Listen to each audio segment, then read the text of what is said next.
Assalamualaikum warahmatullahi wabarakatuh. Bismillahirrahmanirrahim. Alhamdulillahi rabbil alamin. Wassalatu wassalam ala rasulillah wa ala alihi wa ashabihi ajma'in. Qala Allah ta'ala fi kitabihil karim. A'udzu billahi minasy syaithanir rajim. Ma nansakh min ayatin aw nunsiha na'ti bi khairin minha aw mithliha. Alam ta'lam anna Allah ala kulli syai'in qadir. Sadaqallahul azim.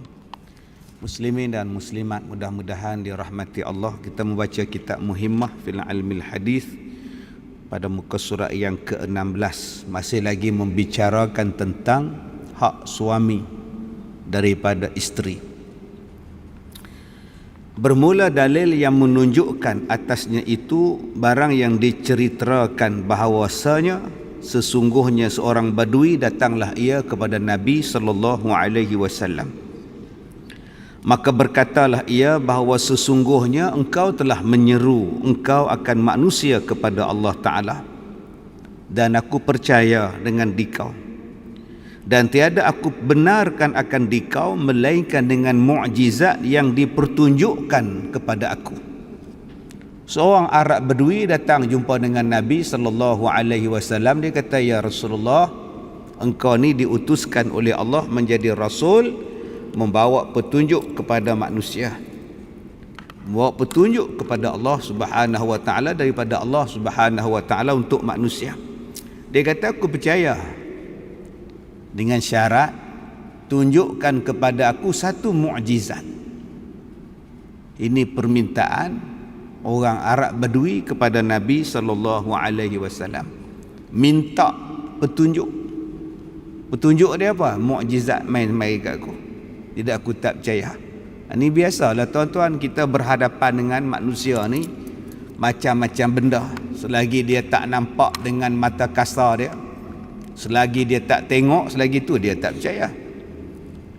Bukan kata Nabi orang tak percaya, Tuhan pun orang tak percaya. Dia kata kalau Tuhan tu ada, awak mai tunjuk nak tengok. Nak tengok Tuhan tu duduk tak mana nak tengok. Ini setengah orang digunakan akal dia. Tapi Nabi ni manusia baik. Dia layan Arab Badui ni. Apa kata Rasulullah? Bersabda baginya Nabi sallallahu alaihi wasallam, apa yang engkau kehendaki? Nak minta petunjuk apa? Maka kata Arab Badui tadi, maka engkau suruh pokok kurma yang dah mati ni datang kepada engkau. Kalau betul engkau ni Nabi, buat mari pokok kurma yang dah mati ni. Maka ada di hadapan mereka pada masa itu sepuhun pokok kurma yang dah kering, yang dah mati. Maka Nabi sallallahu alaihi wasallam kata dekat laki-laki tadi, pergi dekat pokok tadi dan kamu kata dekat dia bahawa Muhammad panggil. Nampak tuan-tuan? Nabi kata pergi kat pokok tu, cakap dekat dia Nabi Muhammad panggil. Maka Arab Badui tadi pun pergilah kepada pokok kurma tadi sambil berkata, hai pokok kurma, perkenankan olehmu Muhammad bahawa sesungguhnya dia telah memanggil akan dikau. Maka bergerak-geraklah pokok kurma tadi daripada belah kanan, tercabut akar dia, naik ke atas. Bergerak pula belah kiri, tercabut pula akarnya, dan pokok tadi berjalan mendapatkan Nabi sallallahu alaihi wasallam. Ni dia tuan-tuan, dipanggil sebagai mukjizat. Inilah dia mukjizat. Dia kata tak masuk akal Ustaz, pokok berjalan. Memang benda yang tak masuk akal itu mukjizat. Benda yang tak masuk akal dalam dunia ni banyak. Ada yang dipanggil sebagai sihir. Yang tu kamu percaya pula. Dewi Kopopil tu kamu percaya pula. Itu sihir. Cuma sihir itu dipelajari, dituntut dengan setan, diajar oleh syaitan. Itu sihir. Benda pelik. Gantung gambar, buh dalam botol, pusing. Pecah botol ke bawah, pengsan anak Haji Bakhil. Ini cerita Labu Labih ni. Gambarnya jatuh di sini, kenapa pingsan di sana? Itulah nama dia sihir. Benda pelik, percaya pula pada sihir. Ada benda pelik namanya irhas, yang Allah Ta'ala berikan petunjuk kepada para nabi sebelum diangkat menjadi nabi, sebelum diutus menjadi nabi, sebelum resmi jadi nabi, dah berlaku benda-benda pelik, maka itu dipanggil sebagai irhas. Nabi Muhammad bila dia berjalan, awan ikut dia, pelik. Kita kalau berjalan, awan mana ikut? Awan memayungi Rasulullah, itu benda pelik. Kita yang ikut COVID lain, tuan-tuan. Apa yang peliknya? Makin jatuh pula mikrofon ni, tuan ni. Betul ke ni? Ni mic dia, Ustaz. Nah, betul, Ustaz, no? Berat ni nak. Baik. Kemudian ada benda pelik dipanggil sebagai ma'unah, iaitu pertolongan Allah Ta'ala yang Allah Ta'ala bagi pada siapa-siapa saja pun yang Allah nak bagi. Benda pelik, jatuh daripada tingkat 16 tak mati. Tak logik pada akal engkau jatuh tingkat 16, kau jatuh atas rumput, kau boleh berjalan? Ya. Biar betul kau? Iya. Makna sekali itu saja ma'unah. Jangan besok dia buat demonstrasi pula, tak percaya besok aku buat lagi. Mampu ya, besok bagi dah. Ma'unah tu sekali itu saja, pertolongan Tuhan. Benda pelik. Tengok pada aksiden tu, gaya mati habis dah. Pakat-pakat mati dah. Tengok kereta tu betul-betul duduk di bawah lori, tak nampak apa dah. Bila diangkat lori tadi, ada lagi hamba Allah 2 orang dalam kereta tu tak mati. Tu nama dia ma'unah. Pelik. Benda yang pelik. Yang keseterusnya, tuan-tuan, dipanggil karamah. Kemuliaan yang Allah Ta'ala bagi pada orang baik. Pelik juga. Yang kita duk dengar, duk berjalan atas air dulu-dulu ni, ulama-ulama, wali-wali kita duk berjalan atas air, boleh seberang sungai. Tuan-tuan pergi ke Malin Nawar, pergi ke kampung Tualang Sekah. Di Tualang Sekah tu ada tempat Tok Guru alim, tuan-tuan. Jepun tak boleh masuk kampung Tualang Sekah zaman Jepun dulu. Pakat berenang dalam sungai, berenang dalam laut. Padahal di situ mana ada laut. Rupanya dia orang nampak macam laut, pakat duk berenang tentera tu. Padahal situ, tuan-tuan, hutan lombong semua. Ini yang dikata karamah. Last sekali baru disebut sebagai mukjizat. Dia tak dipelajari, dia tak dituntut, dia dapat kepada para nabi, para rasul, sebagai membuktikan bahawa mereka itu adalah rasul utusan Allah Subhanahu wa taala. Nama dia apa? Nama dia mukjizat. Jadi kalau ada orang mendakwa bahawa dia adalah nabi, tanya dia, apa mukjizat kamu? Di Selangor dulu ada nabi, dia letak jawatan dah. Nabi resign, tuan-tuan. Tanya dekat dia, apa mukjizat kamu? Suruh dia pergi kat pokok kelapa sawit, suruh pokok ni berjalan, boleh tak? Tobat lahum, tak boleh, sebab dia bukan nabi. Yang Nabi Muhammad ini disuruhnya pokok tu berjalan, datang pokok tu dekat Nabi, siap bagi salam lagi, Assalamualaikum ya Rasulullah. Nabi jawab, Waalaikumsalam. Nabi jawab, dibaginya salam kepada Nabi sallallahu alaihi wasallam. Tuan-tuan boleh bayang tak? Pokok kurma berjalan, kemudian cakap bagi salam. Kalau kita jadi Arab Badui ni terkejut apa, tuan-tuan? Tak tenganga kita, pokok boleh bercakap. Maka bila tengok saja keadaan pokok tu bercakap, Islam Arab Badui ni, asyhadu an la ilaha illallah wa annaka rasulullah. Maka bersaksilah dia bahawa tiada Tuhan melainkan Allah, dan engkau wahai Muhammad adalah rasul. Maka dia pun berkata kepada Nabi sallallahu alaihi wasallam, kata dia apa? Kafa. Okey, cukup lah. Tu saya tunjuk hal lain lah. Aku tak payah. Kafa tu maknanya cukup. Sebab tu guru-guru kafa, jangan buat nama cikgu kafa, nanti gaji murah. Nama kafa, cukup lah gaji banyak ni. Tak cukup lah, mana cukup. Tukar nama lain, laisa kafa, tak cukup. Dia kata kafa, cukup. Aku tak mau tengok dah. Aku percaya dah bahawa engkau ni Rasul, wahai Rasulullah. Kemudian Nabi menyuruh pokok tadi balik ke tempat dia, dan pokok tadi pun kembali balik. Pergi reverse ke belakang, patah balik. Badui tu tengok lagi. Apa keinginan Arab Badui tadi, tuan-tuan?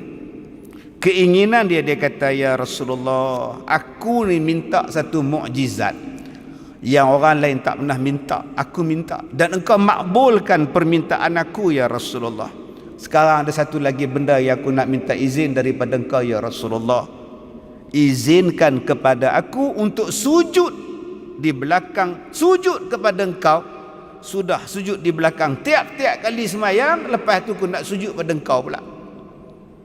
Orang Badui tadi minta nak sujud pada Nabi SAW sebab dia rasa besar. Nabi memperkenankan permintaan dia, Nabi ikut apa yang dia minta. Dia rasa dia besar sangat, permintaan tu dia makbulkan. Dia rasa besar sangat hati ini, dia nak sujud dekat Nabi. Apa jawab Nabi SAW? Nabi berkata, tiada harus sujud bagi yang lain daripada Allah Ta'ala. Tak boleh kita sujud melainkan hanya kepada Allah sahaja. Tak boleh sujud sesama manusia, tak boleh sujud sesama makhluk. Jangan duk sujud pada matahari, pada batu, pada pokok, pada kayu. Tak boleh pada matahari, tak boleh sujud sebab ada orang yang pergi sujud pada matahari, percaya pada matahari sebagai Tuhan. Kata Rasulullah, tak boleh. Kita hanya boleh sujud pada Allah. Dan kata Nabi, jikalau harus bagi seseorang bahawa sujud selain daripada sujud kepada Allah, nescaya aku akan suruh sekalian perempuan sujud bagi suaminya kerana membesarkan hak suami mereka itu. Kata Rasulullah, kalaulah orang boleh sujud pada orang, aku akan suruh isteri sujud pada suami kerana membesarkan hak suami. Sebab tak boleh sujud ya. Abang-abang jangan balik kat rumah pula. Ni nampak ni, Nabi suruh isteri sujud pada suami. Hang sujud kat aku kah? Jangan buat hal lain. Nabi kata kalau boleh. Pasal besarnya hak suami. Allah Ta'ala sebut benda ini di dalam Al-Quran, tentang hak isteri, tentang hak suami. Allah Ta'ala sebut, wa 'alal mauludi lahun rizquhun wa kiswatuhun. Rizquhun wa kiswatuhun. Atas orang bapa, atas pada bapa ni makna pak pada budak tu, kata Allah, hendaklah mereka itu memberikan rezeki mereka, pakaian mereka, makan minum mereka kepada isteri mereka, pada anak-anak mereka. Dalam ayat lain pula Allah Ta'ala sebut, Allah Ta'ala suruh kita ni melayan isteri dengan baik. Wa ashiruhun bil ma'ruf. Layan isteri kamu dengan cara yang baik. Dalam ayat lain pula, ar-rijalu qawwamuna 'alan nisa bima faddalallah ba'dahum 'ala ba'd. Allah Ta'ala kata orang laki-laki ni menguasai orang perempuan kerana mereka itu adalah dipertanggungjawabkan akan nafkah untuk isteri-isteri mereka. Oh, maknanya tuan-tuan, nak dapat kemuliaan yang macam Nabi sebut ni, tuan-tuan kenalah bagi dulu hak-hak yang Allah Ta'ala sebut. Ni nak suruh isteri taat pada kita, hak pun tak bagi, nafkah pun tak bagi. Macam mana? Banyak orang cakap, ustaz, isteri saya tak hormat pada saya. Kamu pun tak hormat kat isteri kamu. Disepak, ditampak, dipukul, kemudian suruh hormat. Dan isteri saya ni melawan saya, ustaz. Kamu pun melawan Tuhan. Macam mana isteri nak taat? Isteri akan taat pada kita, isteri akan baik pada kita kalau kita baik dengan Tuhan. Ni masjid pun tak datang. Nak datang macam mana, ustaz? Covid. Kalau tak Covid saya datang, ustaz. Oi. Oh, sudah. Cantik punya alasan Covid pula dah. Tak boleh datang. Tak tahulah tuan-tuan yang disayang saya hormati. Kadang-kadang tu yang bila saya cakap kita ni ada Nabi, di celah-celah kita ni ada Nabi, oh sudah. Ada orang kata Nabi lagi, ustaz? Tak. Dalam ayat Quran sebut wa fikum rasuluh, dalam kamu tu ada nabi. Maksudnya apa? Nabi Muhammad tak ada dah.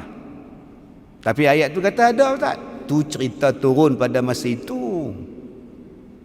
Maksudnya apa? Walaupun nabi dah tak ada, tapi ajaran nabi itu masih ada.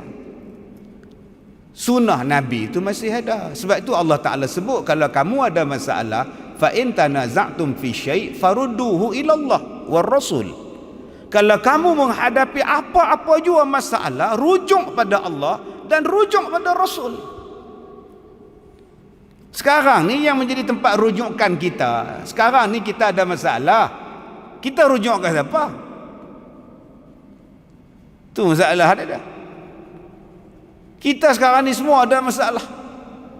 Sumber rujukan ni kata Allah dua. Balik pada Allah, balik pada Rasul.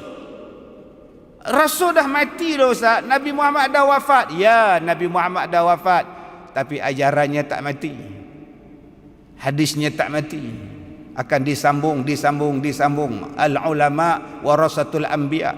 Ulama-ulama akan menyambung lagi. Buku-buku penulisan akan ada lagi, pengajaran ada lagi, hadis boleh dirujuk. Sebab itu Nabi SAW sebut di dalam satu hadis. Kata Nabi SAW, "Idza aradallahu biqaumin nazara ila ahli al-masajid fasarafa anhum." Nabi SAW menyebutkan kepada kita hadis daripada Anas bin Malik radhiyallahu anhu. Kata Nabi SAW, apabila Allah mengkehendaki suatu penyakit kepada suatu kaum, maka Allah Ta'ala akan melihat kepada ahli masjid, lalu Allah akan menjauhkan penyakit itu daripada ahli-ahli masjid. Ini hadis tuan-tuan. Ini hadis.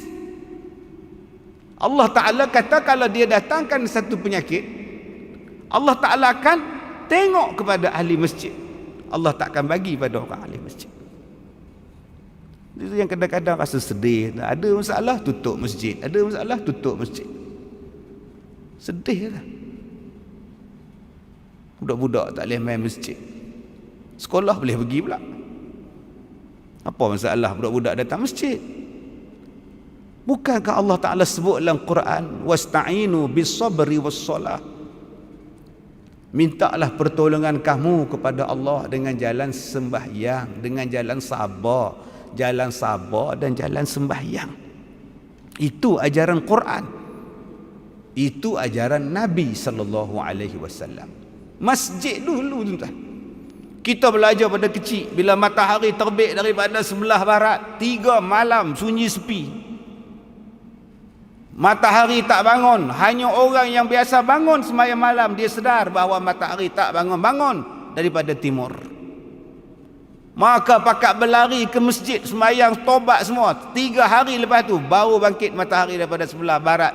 Maka pada waktu itu tertutup pintu taubat. Dulu kita belajar tanda-tanda kiamat. Masjid itu tempat untuk menyelamatkan. Tapi hari ini orang anggap masjid ni macam benda yang tak elok. Okey, ini kena ubah. Kena fikir balik tuan-tuan. Kalau kita kata benda ni datang daripada Allah, maka mintalah kepada Allah untuk menghilangkannya. Tempat yang paling afdalnya masjid. Baik, kemudian demikian lagi satu kisah lagi, maka mendahulukan Rasulullah sallallahu alaihi wasallam akan hak segala suami atas segala perempuan itu, atas tiap-tiap hak, sehingga mendahulukan ia atas hak dua mak bapaknya. Besar mana ustaz hak suami ni ustaz? Kalau isteri mendahului hak mak bapak dia. Sebab tu dalam rumah tangga tidak ada istilah mati mak, luah mati mak, telan mati bapak, ni tak ada tuan-tuan. Akak-akak tak boleh nak kata pula tu lah ustaz, satgi ikut yang ni mak terasa pula, satgi kalau ikut suami mak terasa, ikut mak suami pula terasa. Kak ni sebuah salah ustaz. Luah mati mak, telan mati pak, lepas tu kak buat apa? Duk kemam gitu lah kita. Elok. Jadi susah hati lagi buat ni mak terasa, buat yang ni laki terasa payah. Payah apa dah Nabi kata bila hang dah kahwin ikut cakap laki hang sudah. Dah tak payah pening. Dan kita sebagai mak, kita sebagai pak tersaduk terasa. Tahu lah leha pas nikah ni tahu dia ikut laki dia. Haram jadah betul. Dia sebut haram jadah pula. Kalau tahu macam ni tak pergi nikah pun tak apa dah. Mak pak kenalah faham dia dah jadi hak orang. Hak orang apa ustaz saya yang beranakkan dia, memang makcik beranakkan dia. Tapi dia dah jadi tanggungan orang. Hukum dah kata macam itu. Tapi ustaz macam mak saya sakit. Suami tak bagi saya ziarah mak saya ustaz. Dia kata kalau ziarah jatuh talak. Macam mana ustaz? Dah dia tak bagi nak kata apa? Tak, suami ni jahat tak? Jahat. Tapi dia sembahyang ustaz. Apa ingat sembahyang semua baik ya? Sebab siapa saya kata jahat? Sebab dia memutuskan silaturahim dengan mak kamu. Mana nak kata baik orang yang memutuskan silaturahim? Tu mak dia. Pasal apa tak bagi ziarah? Mak dia, saya tak pergi ziarah ustaz sebab mak dia positif COVID. Tak apalah. Yang tu bukan kata hang tak bagi, hospital pun tak bagi masuk. Ni mak dia, nak sakit darah tinggi, kencing manis, kencing tawa, mak dia penyakit kena kencing. Duduk di rumah tu, sakit duk hak lah. Kak telefon abang telefon, ya hoi mele tengok mak ni. Dah lain macam dia tengok atas dah. Laki dia boleh kata dah tengok atas bagi tengok bawah lah. Oh laki pun dah tahu dah mak dia sakit, biarlah dia pergi tengok. Kamu tak bagi jumpa dia, kamu memutuskan silaturahim. Tapi ustaz saya nak gunakan hak, silakan guna, tapi kamu zalim. Suami yang zalim, dialah dengan sebab mak dia adanya isteri awak. Dengan sebab mak dia adanya isteri awak tu. Takkan awak tak boleh buat baik dengan mak mertua awak? Okey ustaz, sampai mati ustaz saya tak pergi tengok mak saya. Berdosa ke saya ustaz? Berdosa apa? Tak berdosa. Tak apa, buat macam mana dah suami tak bagi. Dulu pilihan siapa suami ni? Pilihan saya. Oh, bukan mak. Mak tak setuju. Mak kata jahat. Elok, berjahat sungguh lah. Sebab tu akak-akak bila nak kahwin, tanyalah mak dulu, mintalah redha bapak dulu. Bila dah jadi macam ni, dah jadi kelang kabut. Baik, jadi tidak ada istilah mati mak, telan mati pak, apa semua, luah mati pak, tak ada. Senang hidup. Kita sebagai mak pun jadi senang, pak jadi senang, dia jadi isteri pun senang. Kalau dah ditetapkan begitu keadaan dia. Baik, kemudian dan sehingga seperti barang yang datang daripada tergaib pada mereka itu bagi hak dua mak bapak dan isteri atas barang yang diceritakan daripada Sayyidina Umar Al-Khattab radhiyallahu an. Ada satu kisah yang berlaku di zaman Sayyidina Umar Al-Khattab menjadi khalifah. Apa yang berlaku pada Sayyidina Umar? Dia tengok seorang perempuan menggendong seorang tua lelaki, gendong kokong, naik di atas belakang ni duduk gendong orang tua. Sayyidina Umar tengok budak perempuan ni lain macam ni. Sayyidina Umar pun bertanya, dia kata apa yang susah ni, apa yang payah ni, duduk gendong-gendong ni pasal apa? Jawab si perempuan tadi, ya Amiral Mukminin, ni bapak saya, ni hak saya gendong ni bapak. Allah, tercengang Sayyidina Umar. Kalau laki gendong tu boleh tahan lagi, ni perempuan. Dia kata apa masalah pak ni? Bapak saya ni jadi macam kanak-kanak. Wa man nu'ammirhu nunaqishu fil khalq. Bila dah tua ni dia jadi macam budak-budak. Cuba tengok budak-budak. Dia nak dukung, dia nak merap, letak teriak. Asal teriak letak, asal letak teriak, tu nama budak. Tambah daripada kecil duk aja dukung pula. Mai besar sikit, dia tak mau, dia kerja nak dukung saja. Orang tua pun satu saat dia akan jadi macam tu. Asyik tinggal je panggil, asyik panggil je tinggal. Dia nak anak duduk sebelah dia. Ni Allah kata dalam surah Yasin kan, kita ni bila sampai tua akan jadi balik macam budak-budak. Budak-budak pakai pampers, lah kita tua pun pakai pampers. Anak-anak dulu tak makan apa dah, burger tak makan, apa pun tak makan, dia minum susu. Sekarang kita dah tua, tak makan apa dah. Pak makan apa? Dia duduk minum susu dia lah. Jadi budak. Macam tu lah dia kan. Cuba tengok budak-budak, kalau dia nak satu-satu benda, tu saya kata apa? Dia nak menatang handphone ni tuan-tuan, tak bagi, teriak. Dia renjeh ni habis. Cuba bagi balik handphone, terus berhenti duk main. Ni budak-budak zaman lah ni pandai main handphone. Bukan setakat budak-budak lah pandai main handphone, beruk pun pandai main sekarang tak? Lah sekarang cuba tengok budak-budak ni, kalau tak ada mak pak teriak. Kata dia di sini, bapa saya ni bila tak ada saya, dia teriak. Dan bila dia berhajat pada sesuatu, dia akan panggil saya, meraung dia. Kalau biar dia duduk main tanah, habis budak ni main tanah, takut kudir. Bapa dia pun jadi macam tu. Kalau letak sekali lagi, habis dia main kotong, main tanah, main dangau, main pondok-pondok. Jadi kata budak perempuan ni, saya tak mau jadi susah macam tu wahai tuan. Mana-mana saya gendong dia. Jadi dia tak menangis, saya duk bawa dia. Bila perempuan ni cakap macam tu, apa kata Sayyidina Umar kepada para sahabatnya?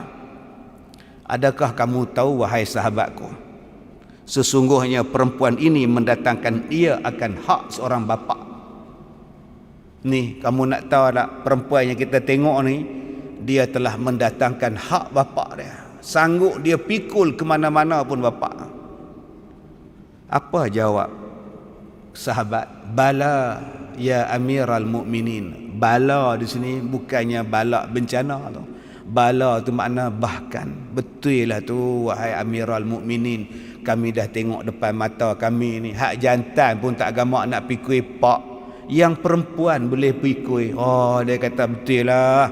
Tuan-tuan tengok apa jawab budak ni.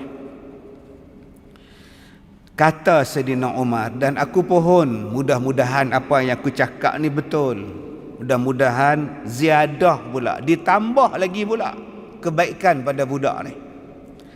Maka kata perempuan itu, tersalah engkau wahai Amiral Mukminin. Sayyidina Umar, budak perempuan dia kata, salah tuan, tak betul tuan. Lagi sekali tercengang pula Sayyidina Umar. Ada orang pergi kata dekat dia, tak betul. Sebab apa tak betul? Kata perempuan tadi, aku belum membayarkan kepadanya hak dia. Seorang bapa, aku belum lagi bayar. Lah, tang mana tak bayarnya? Hang dukung dia, hang pikui dia sambil buat kerja, hang duk dukung dia.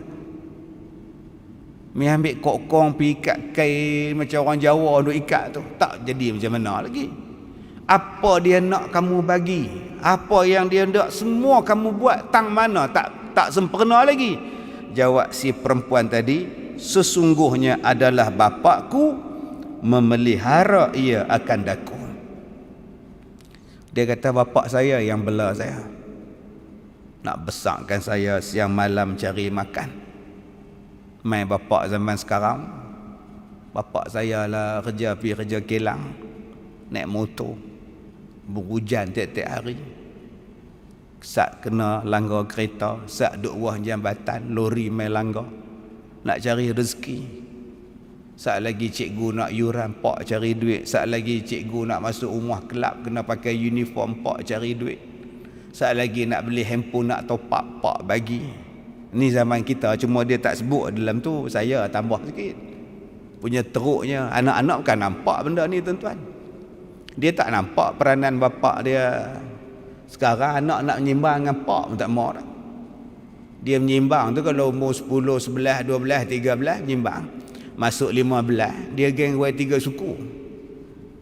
Ada motor Y suku pula, Y suku, pak dia pula 3 suku, lagi tak nyimbang tuan. Dia tak mau dah. PCC. Kita pun tak si dia dah, anak PCC. Kalau kawan panggil daripada luar pagar, menjerit tengah berak pun berhenti budak. Cuba pak panggil. Kalau duduk rumah flat, kawan keluar dari bawah tu, Leman, woi, terjun tak mati pula. Ni anak zaman sekarang. Dia bukan nampak bapak dia, dia hanya nampak bapak dia bila dia accident, bila dia kena saman polis, bila dia kena tangkap minta kena jamin. Yang tu baru dia nampak bapak dia. Tambah-tambah kita pula makin jarang dengan anak. Mai sembahyang Jumaat kita mai sembahyang, anak tinggal di rumah. Anak buat apa tuan? Lagi dulu boleh juga mai sembahyang. Pakat habis jarang dah tuan-tuan ni. Hubungan kita ni. Kata saya perempuan tadi, bapa aku ni memelihara akan daku dan berdirilah ia dengan segala asbabku dan berkhidmat akan daku serta mencita-citakan akan hidupku dan enggan ia daripada matiku. Cuba tengok bapak, kata dia. Bapak ni kalau boleh korban buah pinggang dia bagi ke anak ni. Bapak ni kalau boleh, ya Allah, nak ubatkan anak dia, kalau boleh janganlah bagi mati anak saya ni. Berhenti kerja tuan. Mak bapak berhenti kerja pasal nak jaga anak. Tuan-tuan ada anak sawan, baru sehari sekali, 2 bulan sekali tarik. Yang datang jumpa saya tuan-tuan, dalam sehari beratus-ratus kali sawan. Sepanjang dia jumpa saya sejam tu tuan-tuan, sak-sak sawan budak ni. Dia kata anak kami ni sawan ustaz. Habis tu apa masalah? Minta tolong ubat. Minta tolong ustaz, tolong tengok. Saya pun tengok budak ni. Ustaz tak baca apa-apa, tak suruh tengok, saya tengok. Saya pun tengok susah hati tuan-tuan, dia main tarik. Tapi mak dia sabar, bapak dia sabar. Yang bapak ni engineer, mak dia pun engineer tuan-tuan. Dua-dua berhenti kerja sebab nak jaga anak yang sawan. Allahu Akbar. Berhenti kerja dua-dua tuan. Dia kata tak apa Ustaz, kami sayang anak lagi pada kerja apa-apa pun tak apalah. Ni anugerah Allah pada kami Ustaz. Kami tak berhenti nak berubat. Ikhtiar. Macam ni jadi kat perempuan tadi. Waktu saya kecil dulu, waktu saya sakit, bapa ni lah yang berkhidmat untuk saya. Sekarang bila saya dah dewasa, bapa saya tua, apa buat? Saya pula berkhidmat akan dia. Dan aku berdiri memelihara atasnya. Dan tetapi aku bercita-cita akan matinya. Tu dia beza seorang anak dengan bapa. Bapa ni kalau boleh dia minta anak dia panjang umur.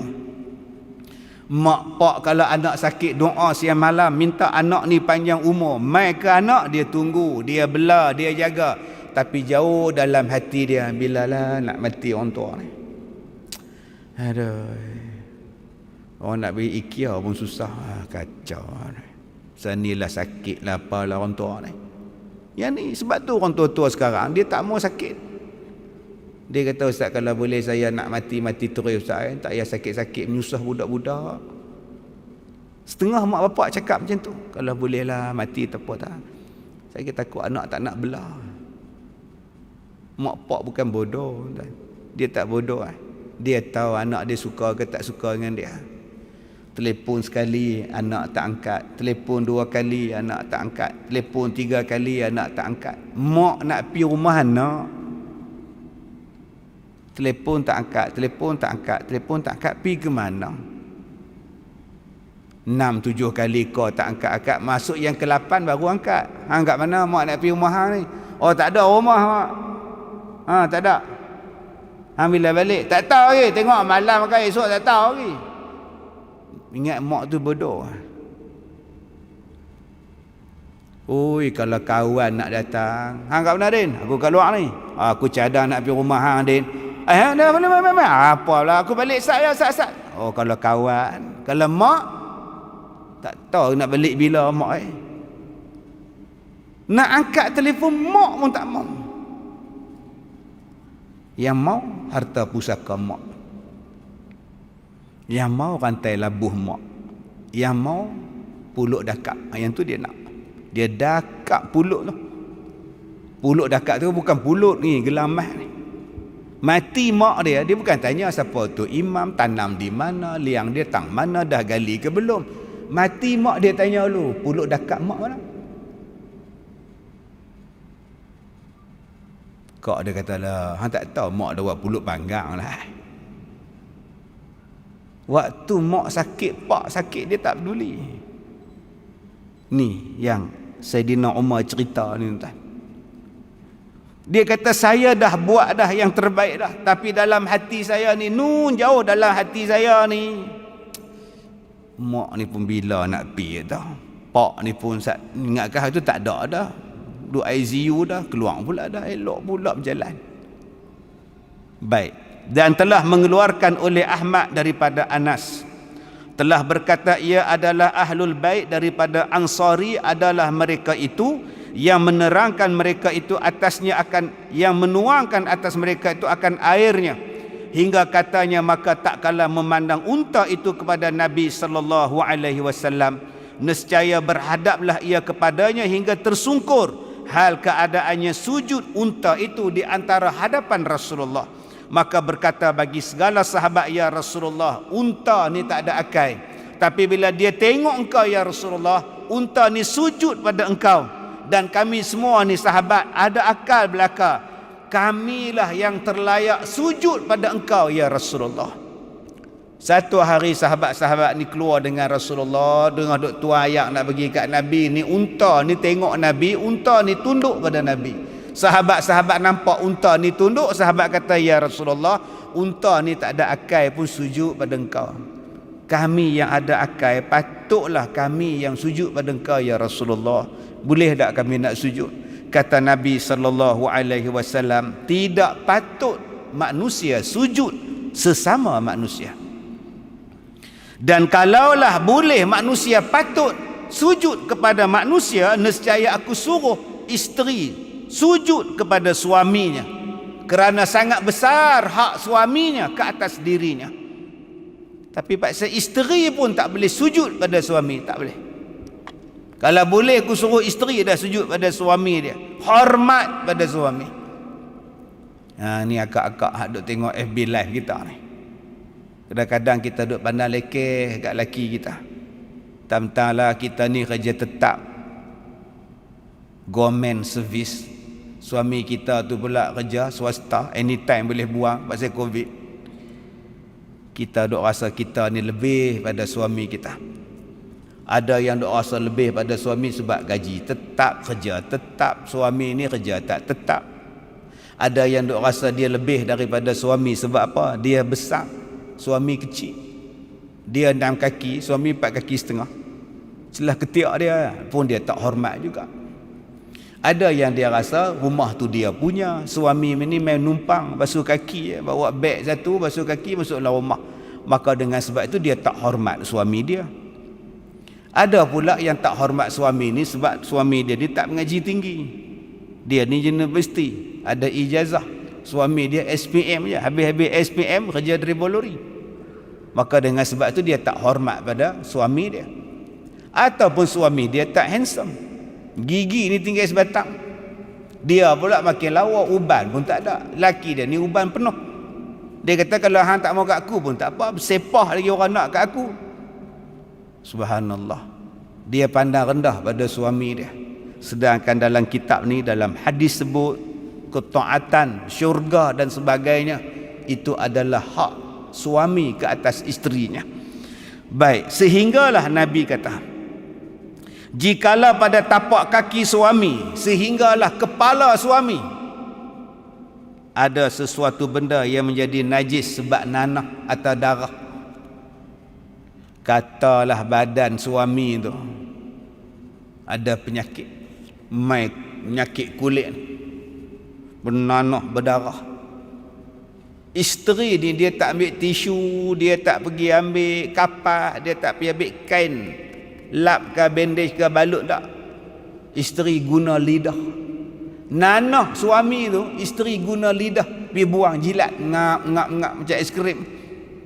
Mana nak cari tuan-tuan isteri buang nanah suami dengan lidah. Tapi isteri ni buat. Kata Nabi, kalau ada isteri sanggup buat macam itu, belum lagi sempurna dia terhadap hak suami dia. Lagi sekali saya ulang, abang-abang hak mana ada cekam ke apa nanah ke, jangan duk suruh isteri jilat pula. Ni buat naya kat hamba Allah tuan, tak dengar ustaz tu kata apa ni abang ni nanah cantik punya kata ni. Jangan duk buat lah. Ni nak cerita kalau ada isteri sanggup buat, belum lagi sempurna. Amboi ustaz, berat sungguh jadi isteri ni. Kalau macam ni mak ngah malas kahwin ustaz. Teruk petara tu mak ngah malas kahwin. Mak ngah umur berapa? 80 memang tak ada siapa nak mak ngah Tapi mak ngah kena ingat, memang berat tanggungjawab jadi isteri. Tapi nak masuk syurga tu senang mak ngah. Berapa lama yang Pak Ngah sakit? Tak lama lah dia, lepas dia potong kaki tu sebulan ustaz tak ada. Tak lama lah bela dia, tak lama dia kaki dia terpijak paku. Dia lambat pergi hospital lah tu, melarat doktor potong. Dan balik rumah dan 2 minggu. Duk bela-bela dia tak ada lah. Mak Ngah merungut tak? Tak merungut. Mak Ngah marah tak kat paku tu? Tak marah. Mak Ngah sabar tak? Sabar. Mak Ngah sembahyang tak? Oh sembahyang. Kalau gitu syurga untuk Mak Ngah. Allah bagi suami macam tu kat Mak Ngah. Jadi masalah suami Mak Ngah ni pula kencing manis apa pun tak ada. Tak potong-potong kaki sampai sekarang ustaz. Lagi senang buat kerja. Berkhidmat pada dia tu syurga untuk Mak Ngah. Sebab tu di bawah tu dia sebut, dan telah berkata oleh setengah ulama 4 benda ni. Jangan akak-akak bila dengar kitab ni pula malas ke baca kitab ni. Semua duk sokong orang jantan je. Sabar selalu. Di belakang tu lagi baru cerita pula hak isteri pula. Hak awal-awal ni dia cerita hak suami tu. Sebab tu orang perempuan dengar berdesing, siap celaka tak guna je Ustaz Kazim. Sabar selalu. Ni ada cerita bab suami tu, bab tanggungjawab isteri dulu. Lepas ni pula tanggungjawab suami pada isteri dia pula. Tu dia. Mai hak tu tuan-tuan, kamera tak ada. Lah ada kamera 78. Masuk bab hak suami tak tahu kamera mana hak tinggal. Tuan-tuan tengok lagi tuan ni. Baik. Sekarang kita tengok dulu yang hak disebutkan tanggungjawab isteri tu apa? Nombor 1. Wajiblah atas perempuan mengekalkan malu daripada suaminya dan merendahkan mata di hadapan suami dia. Tuan-tuan nak kenal tak mana dia isteri baik? Nombor 1, mengekalkan malu pada suami dia. Ini duk berlawan kentut laki bini. Pok prak loh. Suami duk diam-diam dia kentut. Prak isteri bagi. Hang kentut ke leha? Apa ni? Habis tu abang kentut boleh. Nampak? Malu tu hilang lah. Sebab tu abang-abang kalau tak nak bagi isteri hilang malu pada kita, kita malu pada dia. Ni kita tak malu bulu ketiak sejengkai. Tak malu kat isteri.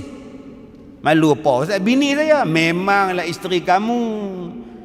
Tapi nak bagi rasa seronok, nak bagi rasa bahagia, bersih. Malu seorang suami ni, seorang isteri pada suami dia, malu. Jangan buat-buat benda hak tak malu, melompat sana, melompat sini. Dan juga kata dia, merendahkan mata pada hadapan. Jangan duk jegir. Jegir laki depan mak. Mentang-mentang balik rumah mak dia. Kadang duk sebut,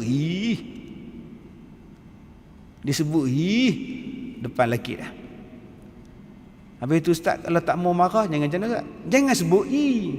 Banyak lagi huruf lain. M, K. Sebut K. Kalau nak marah sebut K. Tak marah. M. Tak marah. Ni bila nak marah I. Nampak? Memang I. Banyak lagi huruf lain boleh sebut. Dia kata tolong kontrol mata tu, jangan duk jegir terbeliak. Tambah depan kawan-kawan dia pula. Rasa rendah diri dia. Baik, nombor 2. Wajib mengikut suruhnya. Taat. Taat. Lihai. Tukarlah, minta tukar. Jauh kamu nak pergi berulang, tak boleh minta tukar ke tempat kerja. Abang senanglah cakap, saya ni yang nona lalah nikah lain lelaki dah. Bila menikah lain, mai jumpa saya pula. Suami jahat ustaz, gatai menikah lain. Iyalah kak duduk sana, jumpa pula seminggu, sebulan, 2 kali, 2 minggu. Laki bini apa? Saya kata jarang jumpa. Yalah dia kena faham lah saya kerja sana. Kan dia suruh minta tukar lah. Kau tak mau tukar? Yalah saya dah selesa dengan bos di sana, kawan di sana dah selesa. Okeylah kalau gitu kau teruskan kerja di sana. Dia selesa dengan bini baru dia pula. Memang kan orang lelaki-lelaki suka masuk belah lelaki-lelaki kan. Untuk pulang lah kau Saya dah kata banyak kali dah dalam ceramah saya. Petua tak nak bagi lelaki menikah lain. Senang. Satu bagi makan kenyang-kenyang. Memang dia makan kuat pun. Nak buat perut bulat tu. Tu mentah ke darah kau Maksud saya bagi makan kenyang-kenyang tu apa? Hak tu.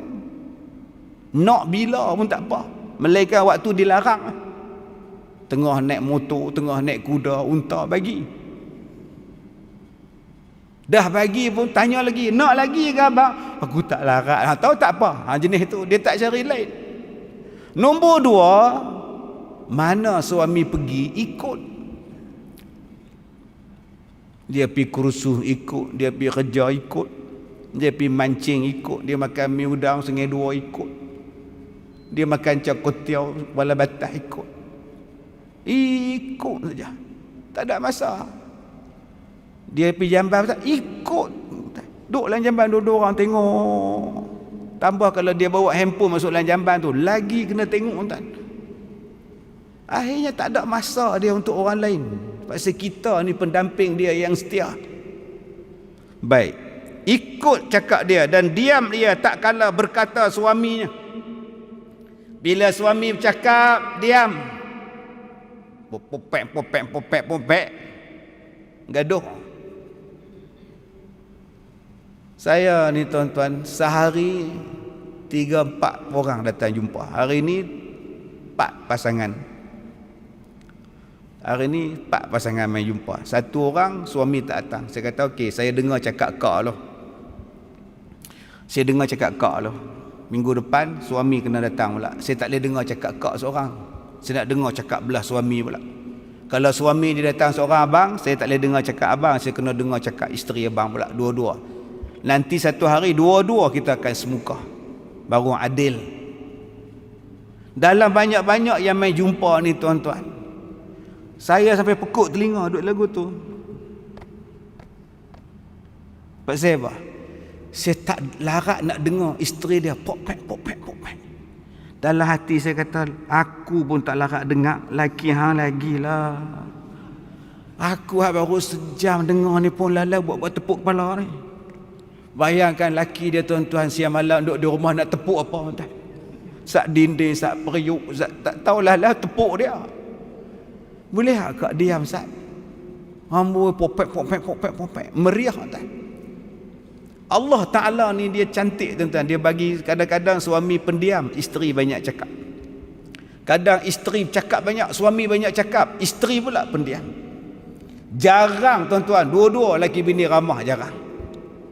Kalaulah kita selalu jumpa suami isteri hak ramah dua-dua, nak makan laksa pun tak ada no. Kita pergi rumah dia, jemput dia kita ni makan laksa, kita pergi. Makan Ustaz tu laksa tu kau buat sendiri tu. Tu ikan menor, ikan sardin semua buat. Kita pun bismillah. Laki dia tegur pula. Ustaz, kalau Ustaz makan ni tak lupa bila. Oh ya ke? Kita pun cuba lagi. Isteri dia pula. Ustaz cuba rasa tengok lah boleh menega tak boleh menega laksa tu. Kita pun nak try kita tuan. Lah duk menor. Lagi ada cadangan apa-apa dua-dua ramah tuan. Jarang kalau ada macam tu meriah. Ustaz jumpa dah. Pasal saya jumpa saya cerita ni. Dekat setengah jam baru boleh saya makan laksa ni. Ada apa-apa lagi ke? Laksa kembang ni Ustaz. Punya ramah lah tuan-tuan. Dia jadi meriah. Tapi yang banyak berlaku hak isteri tu meriah terlebih suami pendiam. Ada hak suami ni meriah lebih, isteri pula pendiam. Jarang kita jumpa dua-dua pendiam. Yang tu lagi sakit jiwa. Kita pergi rumah dia, dua-dua dia. Pangah sihat boleh. Mangah buat apa? Tahu. Hujan ni mangah. Ada. Ini Covid tak ada kot. Tahu. Wah sudah. Agak-agak tuan-tuan nak tanya apa lepas tu? Lepas Covid tu tuan-tuan nak tanya apa pula? Covid ada ni? Tahu. Dia pun jawab tahu. Tahu tu maksudnya tak tahu ke? Tahu. Kita pun tak tahu. Orang kita ni kalau tak tahu dia sebut tahu. Makna tak tahu. Dia tak sebut tak tahu. Ada Covid ni bangga. Tahu. Maknanya cara pronoun sebutan dia tu menjadikan tak tuan-tuan. Itu kaedah tu. Kalau kena dua-dua macam ni tuan-tuan, tak duk lama kita. Tak dan isteri dia jamu ayak kita balik. Baik, jadi dia sebut di sini isteri kalau nak selamat bila suami bercakap dia. Duk berlawan tu, sagi ada bergaduh pula. Dan berdiri tak kala datangnya dan tak kala keluarnya. Suami balik, tak payahlah melompat tepi pintu. Abang balik tak payahlah. Rumah orang lain ada CCTV ni nampak pula tak betul kat nak ni. Cuma bangun balik. Ni kita kalau suami balik kita suruh anak buka pintu. Man, buka pintu nampak hang balik no.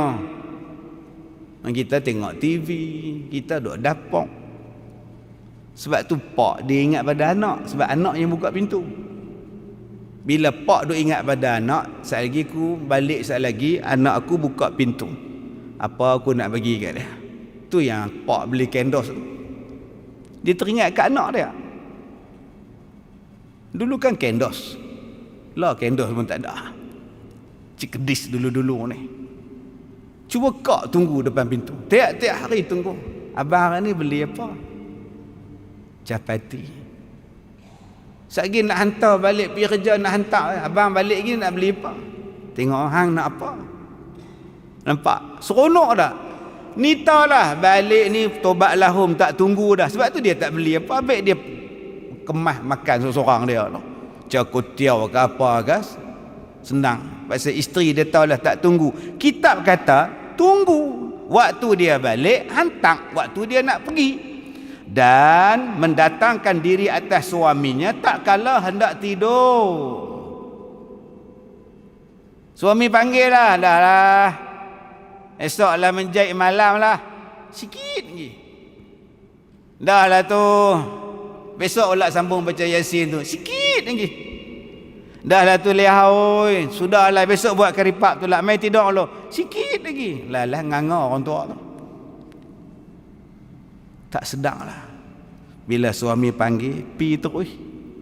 Dan memakai bau-bauan baginya. Tu dulu Ustaz. Dululah minyak wangi lah. Lah, gamat. Mau minyak mestika semua ada Ustaz. Oh. Celah kepala atas kepala, dia celah bantai pun minyak mestika. Nak minyak wangi-wangi apalah. Sak lumuk perut, sak lumuk lutut. Dah tua nak kata apa tak? Waktu muda tak mau buat. Jadi abang hak muda-muda ni cuba buat tengok. Bagi seronok cadak tu tukarlah seminggu 2 kali ke 3 kali ke, sak warna merah, sak warna oranye. Tukarlah. Ni dah 6 bulan cadak tak tukar. Tengah-tengah tu habis kalor. turun kalah. Hak tepi bucu dia je elok cadang ni. Cubalah bagi satu benda hak surprise sikit. Baik, yang ketiga, dan bersungguh membaikkan bau mulutnya dengan kasturi dan barang sebagainya. Bukan kata orang perempuan je, kita pun cerut nak tidur. Nak tidur tu cerut. Makan apa nama seduk 2-3 suap. Suap pula dah. 2-3 pam duk seduk cerut. Nak padam api cerut tu dia pergi tenyek kat jenang tingkang. Tak situ pula. Esok pagi sambung balik cerut. Hitam habis jenang tingkang. Ingat isteri kita selesa ke tuan-tuan? Isteri tak selesa. Cubalah bersih, wangi, kemas. Misai, kemas. Ini sampai tak nampak mulut. Misai tutup. Mai pak mertua tanya, ada mulut tak leman? Ada pak tanya. Dah betul. Isteri pun naik leman, makan nasi penuh leman. Bulan puasa tu pak mai aku 12 tengah hari. Nasi ni duk lekat kat misai. Kita ni puasa buat macam ni lah. Puasa buat nasi penuh ni. Baik, kemudian dan mengekalkan perhiasan tak kala hadirnya dan meninggalkan perhiasan pada ketika gaib si suami. Bila suami ada pakai lawa-lawa, tak ada suami, huduh sudah. Huduh sudah, duduk di luar pakai bukan huduh ni lekeh dak lah, pakai baju biasa sudah. Bila suami ada pakai lawa-lawa, tak apa untuk suami kita. Suami nak balik ni, pakai kemah-kemah. Dan yang keempat, wajib pula meninggalkan khianat bagi suaminya. Tak kala suami itu gaib, sama ada pada hamparannya, hamparan ni tempat tidur, atau hartanya. Dia kata jangan buat khianat kepada suami waktu suami tidak ada, sama ada di atas katilnya. Jangan duk curang pada suami, jangan duk buat main dengan orang lain. Dia kata, ustaz saya takkan buat benda-benda haram atas katil saya ustaz. Memang kau tak buat, tapi kau duk layan jantan lain atas katil. Bila ustaz? Cakap baik-baik sikit. Kau layan WhatsApp, kau layan Facebook jantan lain, duk balas-balas WhatsApp dengan dia. Yang suami duk tidur. Suami ni berdengkar dah, letih. Lori rosak tengah jalan, duk repair. Balik pukul 11 malam nganga tidur. Kau duk layan, duk tengok lain jantan lain. Kita selalu sebut orang perempuan jangan bagi orang laki-laki lain masuklah rumah. Kena minta izin suami tu. Memang hari ni kita tak bagi jantan masuklah rumah kita.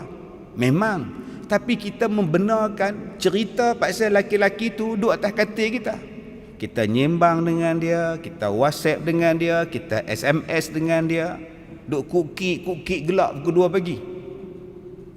Wak apa tu? Hak jantan duk hantar mesej. Tak buat apa pun. Abang dah tidur ke? Nampak? Yang ni yang kita duk faham hadis tu.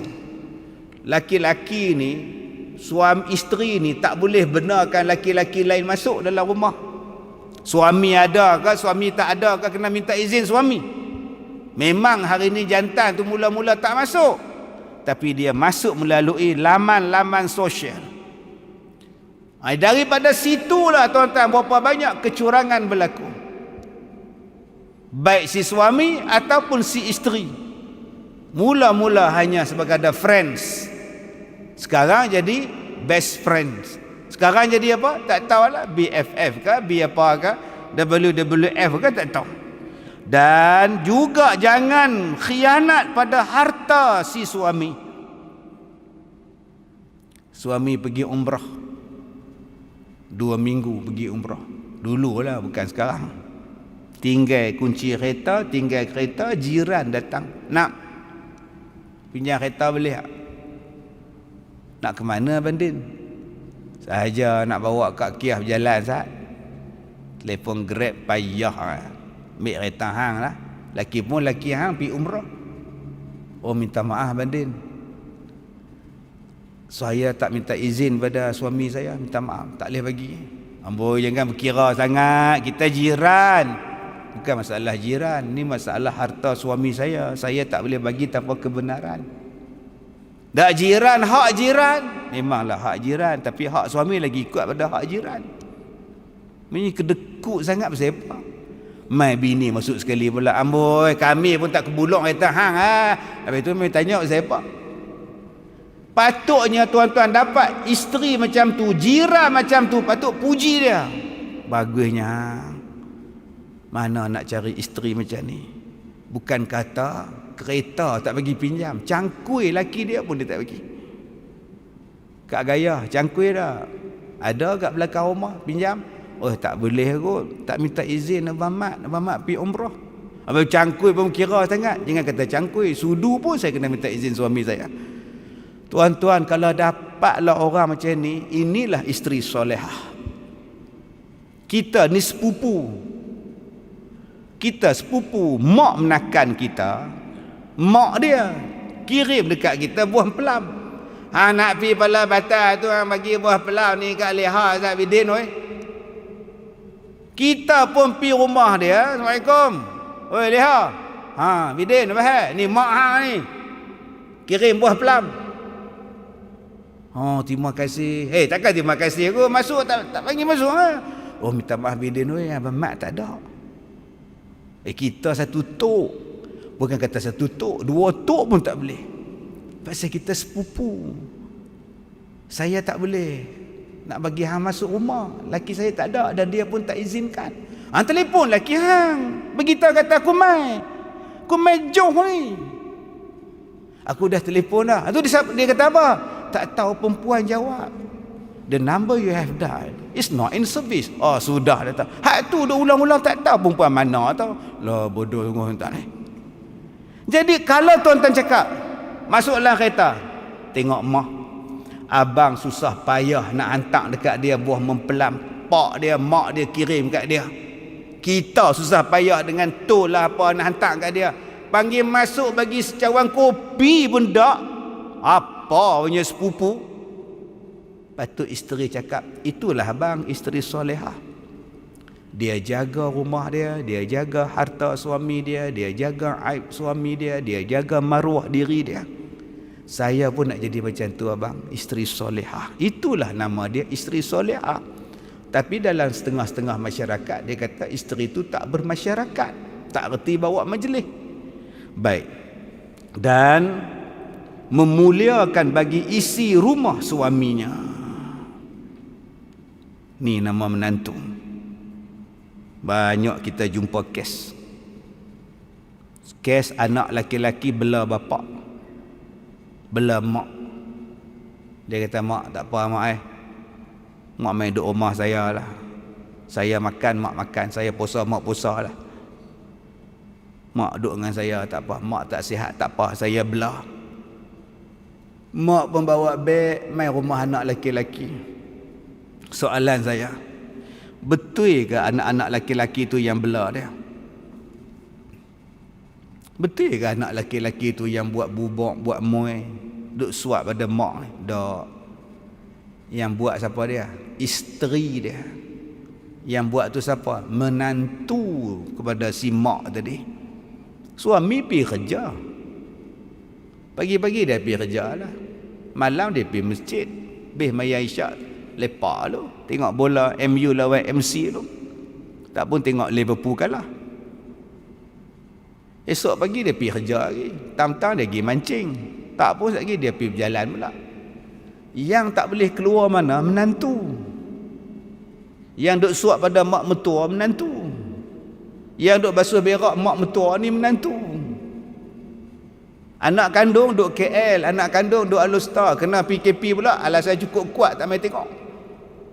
Ni yang lebih kesian lagi tuan-tuan, yang menantu yang duk jaga mak mertua ni, bila datang kak ipar anak kandung mak mertua tu, adik ipar anak kandung mak mertua tu, depa boleh arah-arah pula menantu kak ipar adik ipar.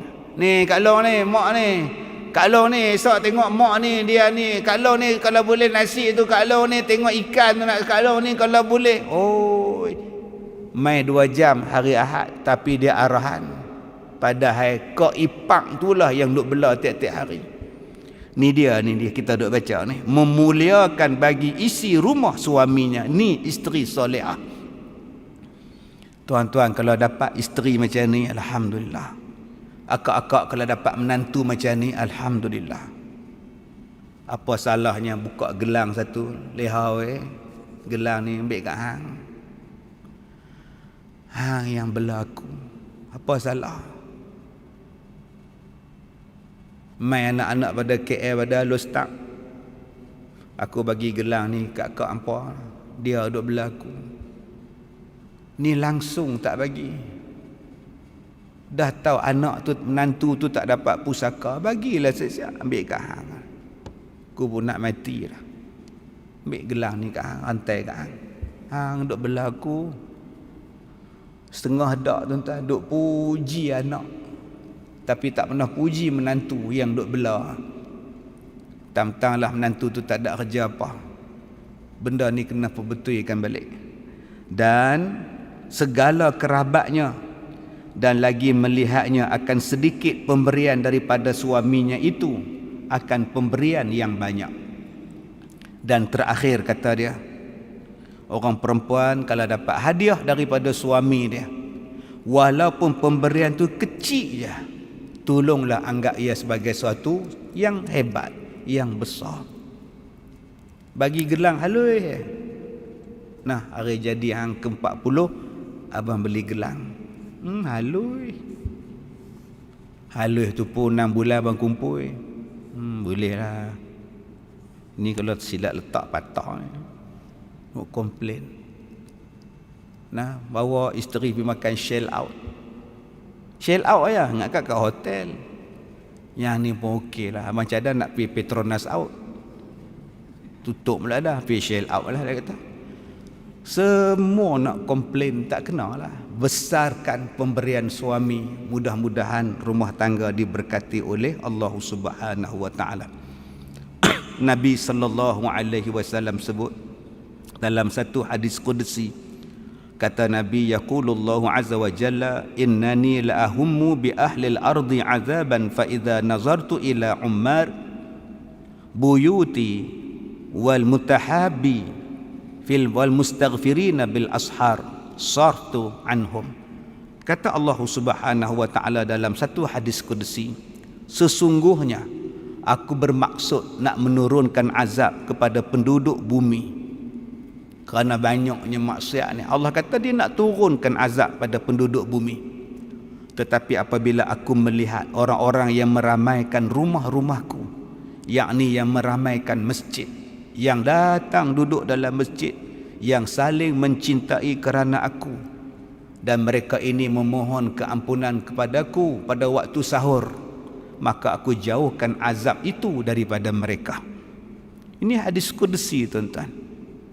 Kalau nak tengok balak ni, layak dah Tuhan turunkan balak macam-macam hari ni, tanpa segan silu dah. Pondan pun hari ni nak menikah tanpa segan silu habaq kau orang.